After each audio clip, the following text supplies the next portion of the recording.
നിങ്ങൾക്ക് കുടുംബപരമായിട്ട് അഭിനയം മാത്രമല്ല, ചെറിയ സാഹിത്യം, സംഗീതം, കവിത എന്നൊക്കെ പറയുന്ന ചില കാര്യങ്ങളും കൂടിയുണ്ട്. അപ്പോൾ ഇങ്ങനെ കവിത എഴുതുന്ന കാര്യങ്ങൾ നമുക്ക് പേഴ്സണലി അറിയാം. ഇത് പൊതുജനങ്ങൾക്ക് എത്ര പേർക്ക് അറിയും എന്നെനിക്ക് അറിഞ്ഞുകൂടാ. അപ്പോൾ ഒരു കവിത ഞങ്ങൾക്ക് വേണ്ടി. വർഷ ഗോൾഡൻ ഡയമണ്ട്സ്, ചെറുപുഴ, കൊച്ചി, കാലിക്കറ്റ്, മലപ്പുറം, കണ്ണൂർ. കവിത എന്നൊന്നും പറഞ്ഞുകൂടാ. ഇത് സത്യത്തിൽ ഈ എഴുത്ത് ഇങ്ങനെ തുടങ്ങിയത് തന്നെ നല്ല അക്ഷരത്തെറ്റുണ്ടായിരുന്നു എനിക്ക്. മലയാളം എഴുതുമ്പോൾ ഒക്കെ ധാരാളം അക്ഷരത്തെറ്റ് വരും. അപ്പം ഈ പല വാക്കുകളുടെയും കറക്റ്റ് അക്ഷരം പലയിടത്തും തെറ്റിപ്പോകുന്നൊരവസ്ഥ. അതിങ്ങനെയല്ല, ഈ അക്ഷരമല്ല, അതിനിങ്ങനെയാണ് ഉപയോഗിക്കേണ്ടത്, ഈ അക്ഷരമാണ് ഉപയോഗിക്കേണ്ടത്. ഇങ്ങനെ ഈ അക്ഷരത്തെറ്റുള്ളത് കൊണ്ട് അത് തിരുത്തുന്നതിൻ്റെ ഭാഗമായിട്ടാണ് കുറേശ്ശെ എഴുതി തുടങ്ങാം എന്തെങ്കിലും. അപ്പോൾ ഈ കവിതയൊക്കെ ആകുമ്പോൾ ഒരുപാട് സാഹിത്യ വാക്കുകൾ ഒക്കെ കിട്ടുമല്ലോ. ഒരുപാട് സാഹിത്യ വാക്കുകൾ അല്ലെങ്കിൽ നോർമലി നമ്മൾ ഉപയോഗിക്കുന്നതിൽ തന്നെ തെറ്റുകൾ തിരുത്തി പോകാൻ വേണ്ടിയാണ് ഈ എഴുത്ത് കുറേശ്ശെ തുടങ്ങിയത്. അപ്പം അതിൻ്റെ ഭാഗമായിട്ട് എഴുതിയിട്ടുള്ള കവിതകളാണ്. അപ്പം അതിൻ്റെ ഡെപ്ത് ഏകദേശം അറിയാലോ. ആ രീതിയിൽ കണ്ടാൽ മതി. കുറേ വാക്കുകൾ കിട്ടാൻ വേണ്ടിയിട്ടും വാക്കുകളിലുള്ള തെറ്റ് തിരുത്താനും വേണ്ടിയിട്ട് എഴുതിയിട്ടുള്ളതാണ്. ഇപ്പം അത് കുറച്ച് എണ്ണം ആയിട്ടുണ്ട്. എഴുതി കുറച്ച് എണ്ണം അങ്ങനെ ആയിട്ടുണ്ട്. പ്രസിദ്ധീകരിക്കാനുള്ള പരിപാടി അങ്ങനെ കുറച്ചും കൂടി ആയാൽ ഒരു പുസ്തകം ആക്കണം എന്ന് ആഗ്രഹമുണ്ട്. ഇപ്പോൾ അത് ആയിട്ടില്ല, അതിനുള്ളതായിട്ടില്ല. കുറേയൊക്കെ സംഗതികൾ വളരെ ഷോർട്ട് പോയംസ് ആണ് പലതും. എത്ര എഴുതി? ഒരു 10-25 ഉണ്ടാവും. അത്രയുണ്ട്. അത്രയുണ്ട്. പക്ഷെ അത് പോരല്ലോ, കുറച്ചും കൂടിയൊക്കെ ഒരു പുസ്തകം ആക്കണമെങ്കിൽ കുറച്ചും കൂടിയൊക്കെ എഴുതിയിട്ട് ആവാന്ന് വിചാരിച്ചു.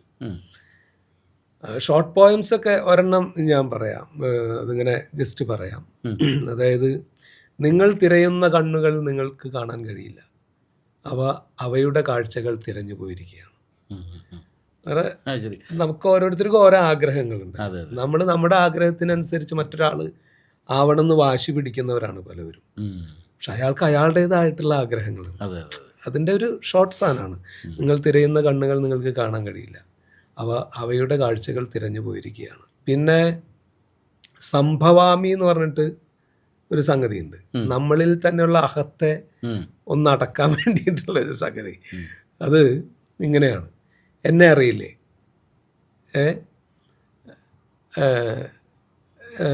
അതെ, ചിത്രകാരനും സംവിധായകനുമായ, എഴുത്തുകാരനും കഥാകൃത്തുമായ എന്നൊക്കെ പറഞ്ഞിട്ട്, അതെ, ഒരു മഹാസംഭവമായ ഞാൻ തന്നെ. എൻ്റെ ചുരുക്കം എനിക്ക് നോക്കിയാൽ അത് കറക്റ്റ് കിട്ടുള്ളൂ. മഹാസംഭവമായത് ഞാൻ തന്നെ. ഇന്നലെ ഒരു ചെറിയ സംഭവം ഉണ്ടായി. മൂക്കിൽ വെള്ളം കയറി ഞാൻ ചെറുതായൊന്ന് മരിച്ചു. എല്ലാവരും എത്തിച്ചേരണം. നാളെയാണ് ശവമെടുപ്പ്. എല്ലാവരും എത്തിച്ചേരണം. എനിക്കതും ഒരു മഹാസംഭവമാക്കി മാറ്റണം എന്ന് പറയുന്ന ഒരു സാധനം, ഒരു ഷോർട്ട് സാധനം. ചത്താലും പോകില്ല. അത് വൃത്തിക്കുണ്ട്. അത് എഴുതിയ ഞാൻ ഇങ്ങനെ പറയും. ഞാൻ എഴുതിയൊരു സാധനമുണ്ട്, സൗപർണിക എന്ന് പറഞ്ഞിട്ട്. ഇത് ഞാനും നമ്മുടെ മണികണ്ഠൻ ചേട്ടനും സലീമൊക്കെ കൂടി ഇവിടെ കുടജാദ്രിയിൽ ഇങ്ങനെ മൂകാംബികയിൽ പോയി. അവിടെ പോയിട്ട് കുറച്ച് ദിവസം അവിടുത്തെ ഒരു റെസ്റ്റ് ഹൗസ് ഉണ്ടല്ലോ, 300 രൂപ കൊടുത്താൽ അവിടെ മുൻപിൽ കൂടി സൗപർണി ഒഴുകുന്നുണ്ട്. അപ്പോൾ അവിടുന്ന് കുറച്ച് അപ്പുറത്തേക്ക് നടക്കണം. അപ്പോൾ അവിടെ താമസിച്ചൊരു 4-5 ദിവസം ഒരു സ്ക്രിപ്റ്റിൻ്റെ ഭാഗമായിട്ട് പോയതാണ്. അപ്പോൾ അതിനിടയ്ക്ക് കിട്ടിയ ഒരു സംഭവം വെച്ചിട്ട് ഞാൻ എഴുതിയ ഒരു സംഗതികളുണ്ട്. അന്നത്തെ ഒരു മൂഡിൽ എഴുതിയത് സൗപർണിക എന്ന് തന്നെയാണ് അതിൻ്റെ പേര്. അത് ഞാൻ ഒന്ന് ചെല്ലാം. കാർമുകിൽ പട്ടിനാൽ മുഖം മറച്ച് വിരഹാർത്ഥനായി ഗഗനം വിതുമ്പി. കാർമുകിൽ പട്ടിനാൽ മുഖം മറച്ച് വിരഹാർത്ഥനായി ഗഗനം വിതുമ്പി. അശ്രുബിന്ദുക്കൾ ആരണ്യാന്തരങ്ങളിൽ ഹിമഗണങ്ങളായി മഴയായി മരം പെയ്യും നീർച്ചാലുകൾ കാട്ടുചോലയായി. പിന്നെ ഭക്തിസാന്ദ്രമീ തീരത്ത് ശാന്തമായി ഒഴുകുന്ന സൗപർണികേ, ശാന്തമായി ഒഴുകുന്ന സൗപർണികേ. നിർഭയം നിഗൂഢമാം ഘോരവനാന്തരങ്ങളിൽ നീന്തിത്തുടിച്ചും സസ്യലതാദികളോടു സല്ലപിച്ചും മകരമഞ്ഞിൻ വെള്ളച്ചേല ചുറ്റി വെണ്ണിലാവോടൊത്തു നീരാടി ശാന്തമായി ഒഴുകുന്ന സൗപർണികേ. മൂകാംബികാദേവി നിഗ്രഹിച്ചൊരാ മൂകാസുരൻ കഥ നേരറിഞ്ഞു ശങ്കരാചാര്യർക്കു വഴിവിളക്കായൊരാ സർവജ്ഞ പീഠത്തിൻ പൊരുളറിഞ്ഞു പ്രപഞ്ച സത്യം തേടി അലയുമീ സന്യാസി വര്യർക്കു തീർത്ഥമായും ശാന്തമായൊഴുകുന്ന സൗപർണികേ. ചെമ്പകപ്പൂവിൻ സുഗന്ധം നിറച്ച് നിലാവു പെയ്യുമീരാവിൽ ഓളത്തുടുപ്പിൻ ചുംബനമേറ്റു മരവിച്ചു നിൽക്കും കൽപ്പടവിലൊന്നിൽ നർത്തകേ നിൻ കാൽച്ചിലം ബൊച്ചയ്ക്കു കാതോർത്തിരിപ്പു ഞാനേകനായി.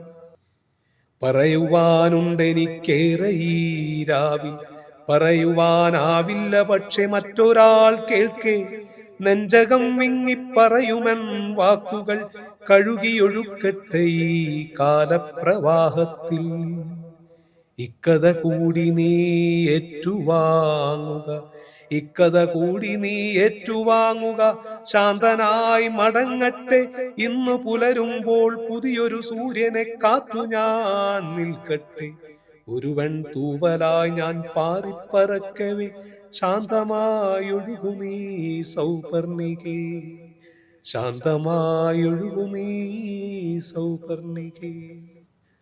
അടിപൊളി. ഒരു സരസ്വതി കടാക്ഷമുള്ള ഈ മൂകാംബിക ദേവിയുടെ സന്നിധിയിലിരുന്ന് എഴുതിയത് കൊണ്ടായിരിക്കും. തീർച്ചയായിട്ടും അത് ഭയങ്കര ഒരു അനുഗ്രഹമായിട്ട് തോന്നിയിട്ടുണ്ട്.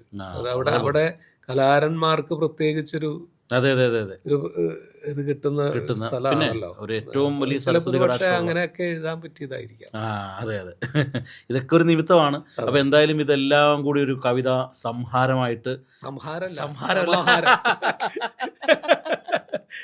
അർത്ഥം മാറി സമാഹാരം അല്ല കവിത അങ്ങനെ തെറ്റിതിരുത്തി പഠിച്ചാട്ടോ. അതാണ് ഞാൻ പറഞ്ഞത്, ഇങ്ങനെയുള്ള അക്ഷരത്തെറ്റുകളാണ് മാറ്റേണ്ടത്. അപ്പൊ കവിത സമാഹാരമായി പുറത്തിറങ്ങട്ടെ. ഒരു വലിയ കവി എന്ന രീതിയിൽ കൂടിയും ഇപ്പൊ നടൻ അല്ലെങ്കിൽ മിമിക്രി കവിയൊന്നും ആവണ്ട, തെറ്റൊക്കെ മാറി കിട്ടിയാ മതി. അല്ല ഇനി സിനിമകളിലൊക്കെ സാധ്യത കാണുന്നുണ്ട്. ഗാനരചയിതാവ് നിയാസ് ബക്കർ എന്നൊക്കെ പറഞ്ഞ് കാണാനേ സംഭവിക്കട്ടെ. അങ്ങനെയും കൂടിയൊക്കെ സംഭവിക്കട്ടെ. കുടുംബത്തെ കുറിച്ച് പറഞ്ഞില്ല. വീട്ടില് വൈഫ്, പിന്നെ മോള് വിവാഹം കഴിഞ്ഞപ്പോൾ 5 വർഷത്തിൽ കൂടുതലായി ഖത്തറിലാണ്. അവിടെ ഒരു കമ്പനിയിൽ അക്കൗണ്ടന്റ് ആയിട്ട് വർക്ക് ചെയ്യണു.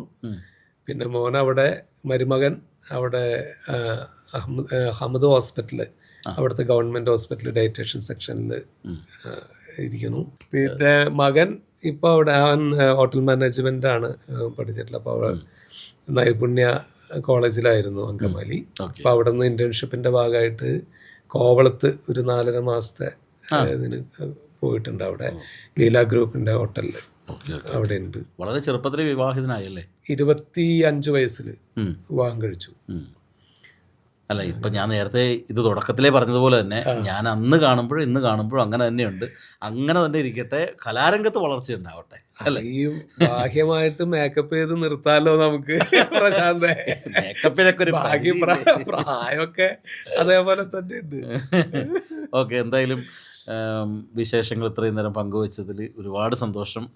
ഇത്രയും സമയം പോയത് അറിഞ്ഞില്ല. വളരെയധികം വാപ്പാനെ കുറിച്ചൊക്കെ അത്രയും ഡീറ്റെയിൽ ആയിട്ട്, കാരണം ഞാൻ അത്രയും സ്നേഹിക്കുന്ന, ഞാൻ അത്രയും ആരാധിക്കുന്ന മലയാള സിനിമയിൽ ഇപ്പോഴും എനിക്ക് തോന്നാറുണ്ട് അദ്ദേഹം അങ്ങനെ ഒന്ന് പിന്നോക്കം വലിഞ്ഞില്ലായിരുന്നുവെങ്കിൽ മലയാള സിനിമയ്ക്ക് ഒരു വലിയ നടനെ, അല്ലെങ്കിൽ ഇന്ന് തിലകൻ സാറിനെ പോലെ.